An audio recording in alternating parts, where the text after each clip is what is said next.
What's up, guys? Theme Park Lunatic Fringe here, and yay, my camera is now working.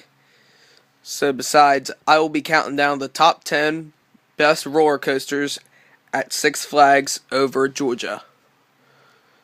So, this is a pretty underrated Six Flags park, unlike other amusement parks that are more popular, like Great Adventure or Magic Mountain. But still, there are a lot of roller coasters that I was really impressed. So let's start that sucker up. Coming in at number 10 is the Aerodynamic Mine Train, Daloneja, whatever it's called. But still, this is some typical, nothing special mine train. I only got on this ride once, and the layout is meh. The layout's okay, but I just can't remember what really happened in this ride. I only got on this ride once, so it's nothing really special. So it's just a typical family ride. Coming in at number 9 is the Georgia Cyclone. And I think this ride is terrible. I got on this ride. I didn't want to ride I didn't want to ride the ride again. No. I was shocked. When I got off the ride, I had a headache. This ride is unbearably rough. I'm not talking about, like, there was one ride that was worse than this ride. Like, I got on Ninja, and it was way worse than the Georgia Cyclone, but compared to all the other wooden coasters, this ride is just as bad as what I actually got on for Mean Streak. Mean Streak was pretty rough, but the Georgia Cyclone was boring. It was incredibly shaky. My head was bouncing against my headrest throughout the whole entire ride. And I was like, what did I just ride?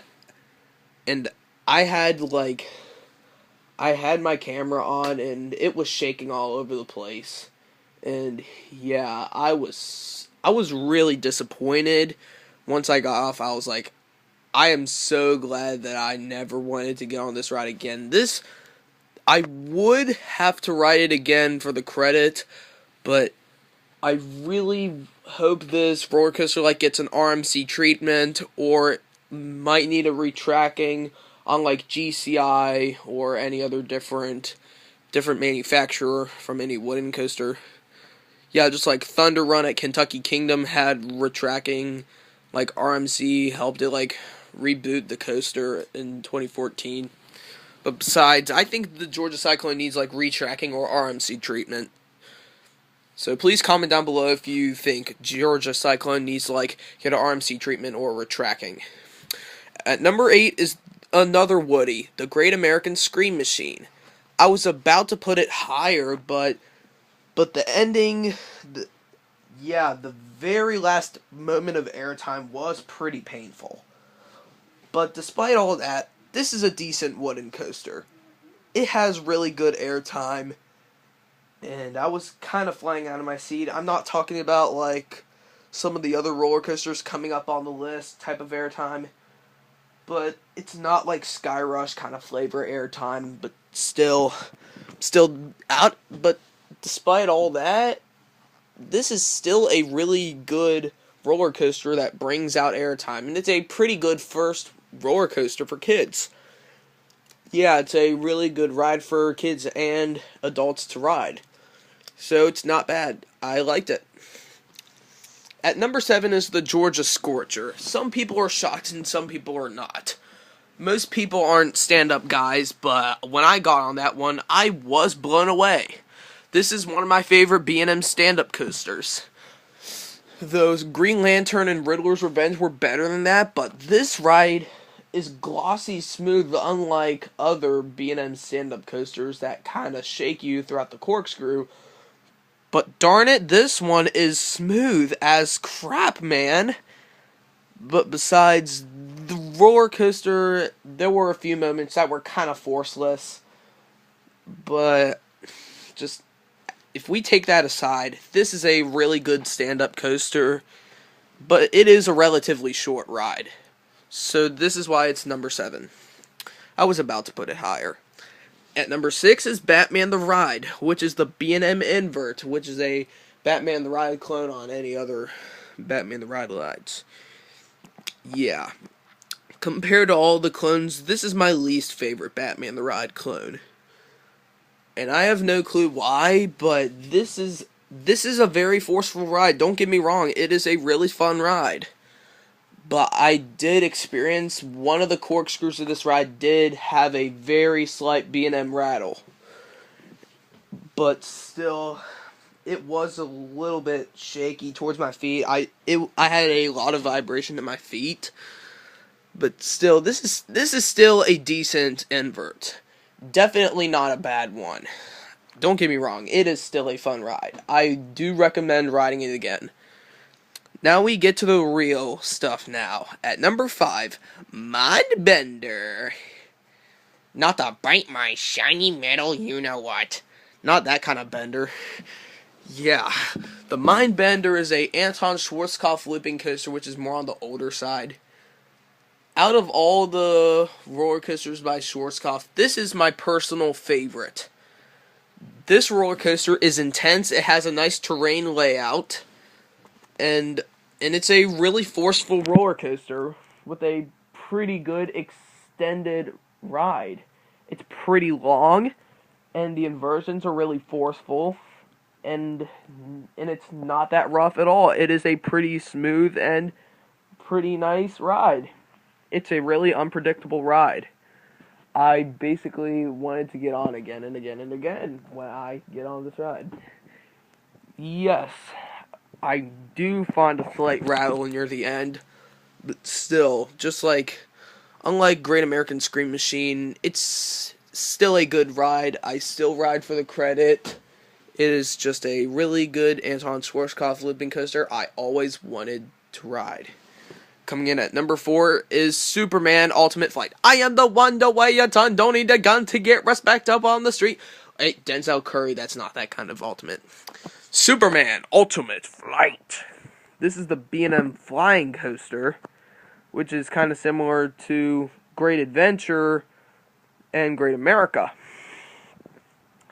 Well, the layout to this ride is similar to the other 2 roller coaster clones, but I'm pretty sure this layout on this ride is more of a terrain type of layout. Yeah, just like Coaster Fanatic said, where it has a pretty decent layout where it interacts with the terrain. I'm not talking about Mindbender type of terrain, but this is a decent ride. Definitely not a fantastic roller coaster, but it is still a enjoyable ride. The pretzel loop is the main highlight of this ride. Yes, you lay on your back, obviously. It is a super intense moment, one of my favorite inversions on a roller coaster, but it does bore me a little bit. But I still think it's a quite enjoyable ride for other flying fans to enjoy. Alright, coming in at number 3 is Daredevil Dive, the Gerstlauer Eurofighter. And what's really unique about this ride, they did have like a virtual reality while on this ride. And Six Flags started to have some virtual reality on some other different roller coasters. Yeah, there are a few other rides that have this, like the New Revolution. Yeah, they used to have Ninja at St. Louis, and they called it the New Revolution. They have, like, VR glasses. And same for the Superman Ride of Steel at Six Flags America. Maybe they should do it at Darien Lake, probably. So, yeah. The VR POV is really good. It is a smooth ride. One of my favorite Gerstlauer Eurofighters. But this is still, like, a little bit rough throughout, like, where we were about to go through the zero-G roll, but obviously this is a smooth ride with a pretty nice color scheme, and the theming is decent. Yeah, I typically only got on this ride 3 times. It is still a good ride. I would recommend riding it again for the credit, yes. Coming in at number 2 is the Blue Hawk. And just like Ninja, it has the same layout as Ninja, but it's typically like nothing but fresh paint of blue. And they have new restraints, and it opened recently this summer. And I got on Blue Hawk. I was completely blown out of the water. This is a must ride. And this is probably my favorite Vekoma roller coaster. And I do love the boomerangs, and I do really like the Aftershock. The Aftershock at Silverwood, it was a really good giant inverted boomerang, unlike like Deja Vu, but still. So Blue Hawk was a perfectly smooth roller coaster, and the color scheme is pretty good. And I do think riding this ride like 5 times in a row. Yes, this roller coaster is perfectly smooth, and I do like the inversions. They're absolutely no problem. This is a really bearable ride. Unlike Ninja, the abysmal looping coaster was nothing but a failure. Well, riding Blue Hawk just absolutely contrasts the fact that Ninja was a complete excuse. So this is a fantastic roller coaster. And coming in at number 1 is da da da da da da da da da da da da da da Goliath's number 1. Da da da da da da da da da da da da da da da da da da Goliath's number 1. Goliath, the B&M Hyper Coaster. It's not my favorite B&M Hyper, but it is one of my favorites, because there is non-stop airtime. It is a super intense ride. The drop is smaller than the height. It goes about 70 miles per hour. It's 200 feet tall with a 175-foot drop. So, yes, the color scheme needs to be improved. But however, the airtime is like a kick, but different experience. Yeah, the airtime is fantastic. The overbank curves are really good. The visuals of this ride is amazing. And what's even better, it goes near the water. Almost every single moment of airtime, we were about to go down the water.